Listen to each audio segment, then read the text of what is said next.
This is Our News, the weekend edition. And on the broadcast tonight, borrow or raise taxes.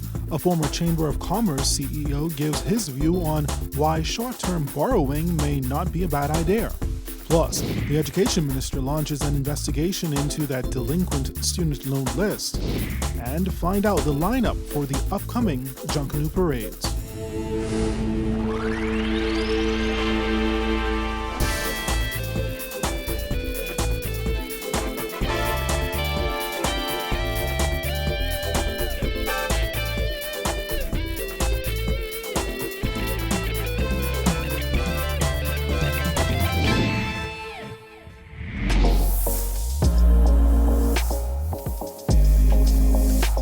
Our News is brought to you by Alive. Good evening, I'm Andrew Knowles, and thanks so much for joining us. Police investigating the circumstances surrounding the death of a Haitian woman who was awaiting deportation. The 51-year-old was found unresponsive while in custody at the Central Police Station in Grand Bahama shortly after 6 p.m. on Friday. She was taken to the Rand Memorial Hospital, where she was later pronounced dead. Police say foul play is not suspected at this time, and an autopsy will be performed to determine the exact cause of death. We're told the woman was arraigned and convicted before a magistrate on immigration charges. Well, government has indicated that it will have to borrow a lot more than projected to cover the hurricane recovery expenses that continue to pile up. That $3 billion recovery price tag means that the budget presented earlier this year is way off course.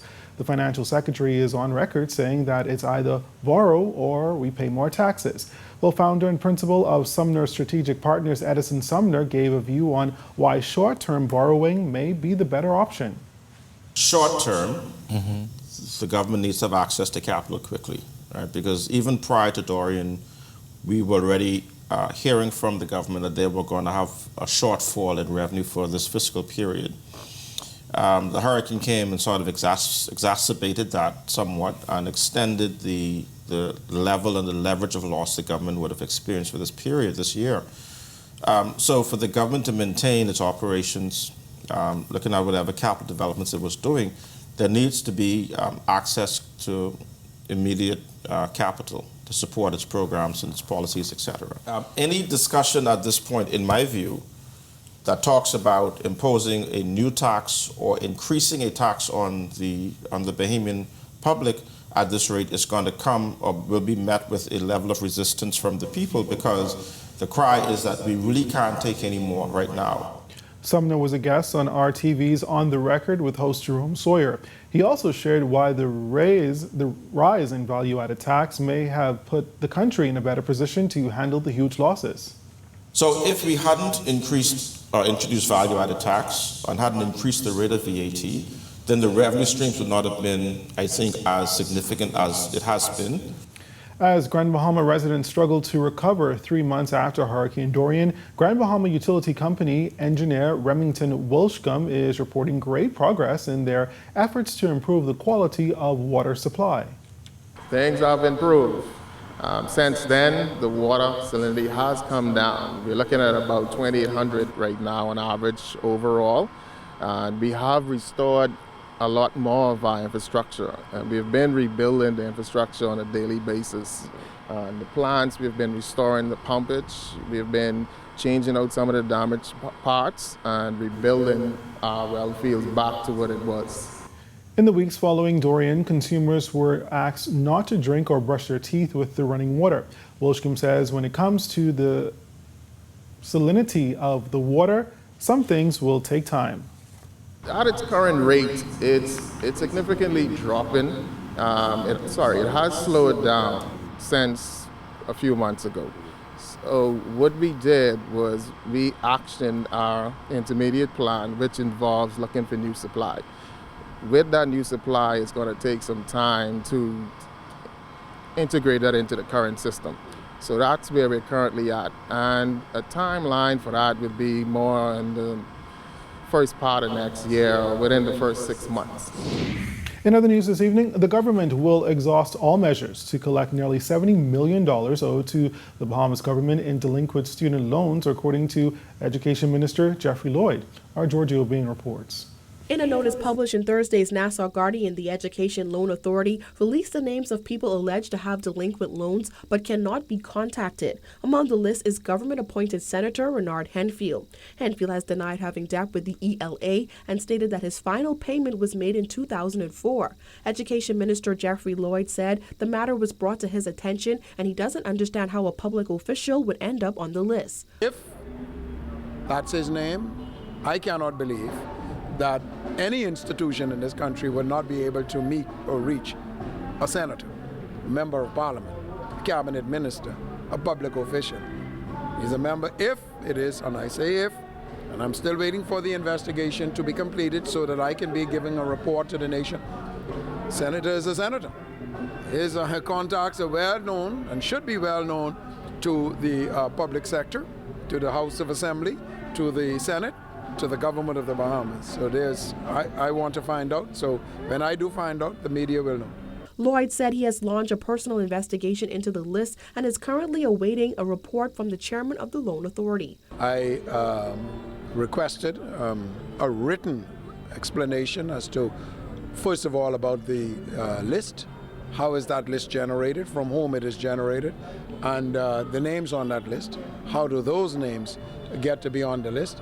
She promised that she would return a call to me with the written explanation, and I am still awaiting that call. Lloyd said at the end of the day he hopes that all resources were exhausted to reach the persons named on the list before it was released to the public. The directive is that these lists are generated as a very, very, very, very, very, very last resort. In fact, the last resort is to take people to court. We never want to do that unless there's no other option. Putting the names of persons in the media out in the public domain, for having a debt or something of this nature, without giving that individual the benefit of seeking to resolve whatever outstanding issue they may have with a particular institution. In this case, the public institution is embarrassing, disgusting, and I certainly am not going to tolerate that. Lloyd said the point of the list is simply to collect what is owed to the government, and he will not stop until those funds are collected. People are owed their money, the people deserve their money, and we are going to go and get that money from these people. And if putting it in the papers is a requirement in order to do so, that's what we're going to do. If taking you to court is a method by which we recover the Bahamian people's money, that is what we're going to do. But we are not going to set out to embarrass people. That's not the business we are in. We want people to have the best and fairest opportunity to settle their issues. Reporting for Our News, I'm Georgia Obey. A recently launched virtual education program is looking to give Bahamians a second chance at higher education by offering accredited online courses.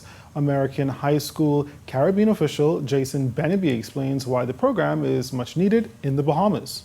We brought the school down here to give students exposure to the NCAA curriculum, to give them the chance to do Bahamian courses online, and also to work with adults, offer them the opportunity to do adult diplomas to extend their reach. Beneby says American High School Caribbean is designed for students who are looking for freedom and focus while working in a self-paced learning environment that would otherwise be difficult if enrolled in a full-time middle high school program. As for what the school offers, he says there are a variety of programs from individual courses and adult diplomas to NCAA student athlete and dual credit diploma programs. Founder of Global Conversations Development Center, Tanya McFall, says the program has received a lot of interest. She adds that they are also offering scholarships to Dorian victims. We're encouraging persons as well. We're encouraging persons to contact us. Discovery Learning here in Nassau has already have our program launched. Additionally, we've been speaking with schools in Eleuthera to get the program launched there as well. So we're encouraging Bahamians from all over, whether you're living in the Bahamas or you're living abroad, to take advantage of the opportunity. The program is available in 17 countries around the world, and it's accredited by the international bodies. It's time that we take our skill set here in the Bahamas to another level. For more information, log on to the group's website at ahscaribbean.org. Well, Junkanoo fever is in the air as the Junkanoo order of entry for both the Boxing Day and New Year's Day Junkanoo parades were announced today. Junkanoo enthusiasts gathered on Arawakian in anticipation of where their favorite group will fall in the lineup. And out of the gate first for the 2019 Boxing Day parade is the Valley Boys, followed by Genesis Warhawks, Roots will go third, and they'll be followed by the Saxons. The defending Boxing Day champions One Family will come out fifth, and the Prodigal Sons will bring up the rear in the A category. For New Year's Day, Roots will lead off the parade. Genesis Warhawks will come out the gate again in second. They'll be followed by the Saxons, the Valley Boys, Prodigal Sons, and One Family. Well, still ahead tonight, the Prime Minister gives an update on pre-clearance operations at 2 Florida airports. And later on, the Governor General tours the critical care block at PMH. That's coming up when Our News, the Weekend Edition, returns.